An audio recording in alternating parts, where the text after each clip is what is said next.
So everybody needs somebody to call them out on their shit, right? For me, that's my 15-year-old daughter. I don't know if any of you guys have one of those, but if you do, they definitely keep you in check. How does this relate to leadership in the workplace? If you bear with me, I'll get to that in a second. But I want to share a quick story with you. So we had signed her up for an academies program in school. She's going into 9th grade. It was great visibility, great way for her to learn more about what she's passionate about.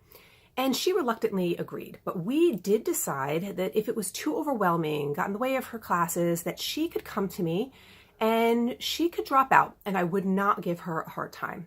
And that's exactly what she did over the break. She said, "This is just too much for me and I'm not really interested." And I immediately went in on her, trying to persuade her otherwise. And she called me a hypocrite, and she was completely right.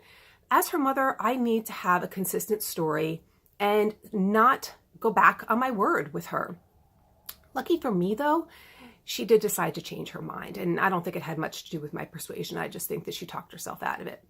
But how does this relate to leadership? It's the same thing. If you are a leader or a manager, you need to have a consistent message. There is no place for hypocrisy in the workplace. You cannot be one person behind closed doors and another person in the open with your employees. I mean, they're going to be taking notice.